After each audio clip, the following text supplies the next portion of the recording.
जय माता दी। ये एक जातिका की कुंडली है जिनका जन्म 9/5/1990 को हुआ है। जन्म समय है 9:22 रात के और जन्म स्थान है अंबेडकर नगर यूपी। इनका प्रश्न है, मेरे जीवन में संतान सुख है या नहीं है। आइए इनकी कुंडली की विवेचना करते और समझते हैं कि क्या दिक्कत है। ये वैसे कुंडली बड़ी प्यारी लग रही है मुझे। अगर मैं इस कुंडली को देखूं तो कुंडली की पोजीशनिंग काफ़ी अच्छी है और ऐसा मुझे कहीं भी नहीं लगता है कि आपके जीवन में संतान सुख नहीं है। आपने कल संतान सुख पूछा है, इसलिए मैं उसी की पे फोकस करूँगा टॉपिक को, इस कुंडली के विश्लेषण को। ठीक है, एक शॉर्ट में देखें तो आपकी धनु लग्न की कुंडली है, क्योंकि लग्न स्थान में 9 नंबर लिखा है और लग्न के स्वामी गुरु सप्तम भाव में बैठे हुए हैं अपने मित्र की राशि में बुध के। लेकिन सप्तमेश बुध जो कि दशमेश भी है, वह वक्री होकर के अस्त होकर बैठे हुए हैं। सूर्य से मात्र 9 डिग्री के अंतर पे अस्त हुए। बुध की डिग्री 16 है, सूर्य की डिग्री 25 है और वे दोनों पंचम भाव में मंगल के घर में अस्त हुए हैं, और जबकि मंगल पराक्रम भाव में तीसरे घर में। ठीक है, अब सूर्य और बुध साथ में हैं पंचम भाव में मंगल के घर में। ये बहुत ही योग कारक स्थिति है, इसमें कोई शक और संशय नहीं है। लेकिन बुध अस्त चल रहे हैं। अभी 2021 के आसपास से ही, अभी हाल ही में आपकी बुध की दशा आरंभ हुई है। ठीक है, तो बुध कहीं ना कहीं आपके संतान सुख के कारक अवश्य बन सकते हैं, और बुध में बुध चल रहे, तो मैं 100% कहूँगा कि आपको संतान सुख है। अब आप पूछेंगे कब है, तो आपको 2-3 चीज़ें समझना होगा कि मंगल, सूर्य, बुध ये 3 ग्रह आपको संतान सुख देने के लिए सक्षम है, प्लस बृहस्पति क्योंकि वो लग्नेश है। अभी बुध में बुध की दशा है, बिल्कुल संतान सुख मिल सकता है, बशर्ते आपको बुध को मजबूत करने की आवश्यकता है। अर्थात बुद्ध के मंत्र का जाप डेली करें, ओम बूम बुद्धाय नमः, अर्ली मॉर्निंग गणेश जी की पूजा करें, बुधवार का उपवास करें इस समय। इससे बेहतर उपाय नहीं हो सकता है, 100% है। कोई दोष नहीं है, कोई दृष्टि नहीं है, कोई प्रॉब्लम नहीं है। ना तो शनि की दृष्टि इस पर पड़ रही है, ना राहु की दृष्टि पड़ रही है सब पंचम भाव में। ऐसा कोई योग दिख ही नहीं रहा है। ठीक है, और ना ही सब पंचम या लग्न से रिलेटेड कोई भी ग्रह नीच में बैठे हुए हैं। बस एक छोटी सी प्रॉब्लम यह है कि अभी आपकी लग्न की डिग्री 2 है, तो अगर ये टाइम 9:12 हो जाता है, तब आपकी कुंडली में जो लग्नेश है वो हो जाएंगे 8 नंबर और पंचम भाव में शुक्र उच्च के बैठ जाएंगे। लेकिन मुझे लगता नहीं कि वो टाइम होगा, क्योंकि फिर मैंने जब वापस से क्रॉस विवेचना की तो आपका टाइम मुझे 9:22 ही लग रहा है, भले भले बॉर्डर 9 के से।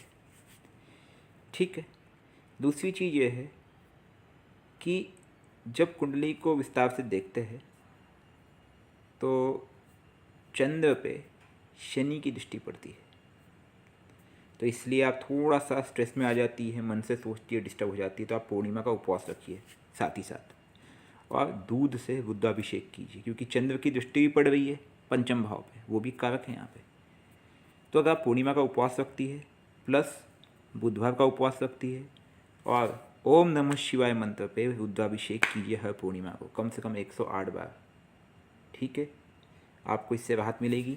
हरा कलर अपने जीवन में प्राधान्य करें। हरे कलर का प्राधान्य का मतलब है आप खाने में, भोजन में हरी चीज़ें खाएं, सलाद खाइए, हरी सब्जियां खाइए, अच्छा रहेगा आपके लिए।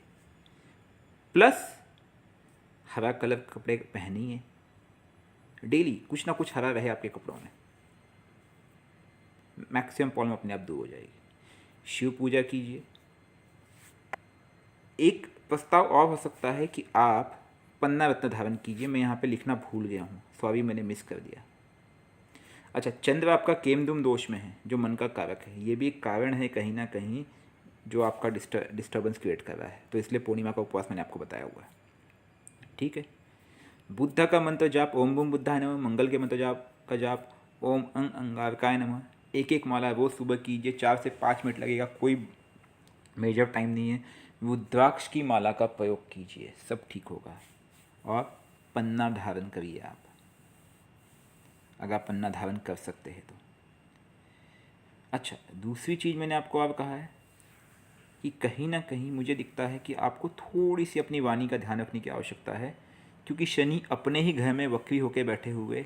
मुझे आप कंफर्म करना, क्या आपकी वाणी थोड़ा सा एग्रेसिव है बात करते वक्त? प्लीज़ कंफर्म मी, ठीक है? क्योंकि शनि राहु के साथ बैठे हैं तो कहीं ना कहीं आपकी वाणी से किसी को ठेस पहुंच सकती है। ये मेरी थोड़ी सी एडवाइस है जो मैं कुंडली देख के बता रहा हूँ। अब आपके जब मैं D7 चार्ट देखता हूँ, D7 चार्ट आपका वो भी धनु लगन का ही बनता है, जो कि वर्ग कारक है।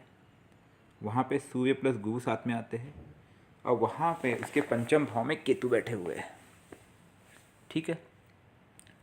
तो D7 में मुझे कोई ऐसा मेजर प्रॉब्लम नज़र नहीं आया, लेकिन वहाँ पे जो बुध है वो अष्टम भाव में बैठे हुए, तो बुध यहाँ भी पीड़ित हो जाए।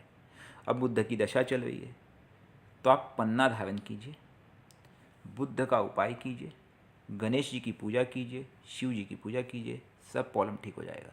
बुधवार का उपवास रखिए, रोज़ का आप 5-10 मिनट पूजा में समय निकाल सकती है, कोई दिक्कत नहीं है। 24 घंटे में 10 मिनट निकालना कोई मेजर प्रॉब्लम नहीं। शनि प्लस राहु भले साथ में है दोष में अगर मैं बताऊं तो, लेकिन वो भी अच्छा, केमधूम मैंने जो यहाँ पे राजयोग में लिखा, राजयोग नहीं बनेगा, वो भी दोष में जाएगा, सॉरी। तो ये 2 दोष आपकी कुंडली बनते हैं, एक केमधूम दोष है, दूसरा शनि प्लस राहु का माइल्ड शापित दोष है। हालांकि आप अगर शिव पूजा करती है तो वो भी निकल जाएगा। ओवरऑल आपकी कुंडली अच्छी है, संतान सुख बिल्कुल है, बस बुध का उपाय करें फिलहाल, क्योंकि दशा बुध की चल रही है।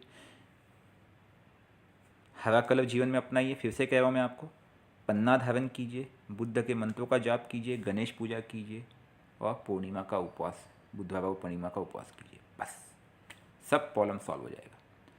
बुद्धाभिषेक भी कर लेना पूर्णिमा के दिन आप। जय माता दी। कुछ अन्य प्रश्न होंगे आप नीचे कमेंट में अवश्य डाल दीजिएगा। धन्यवाद।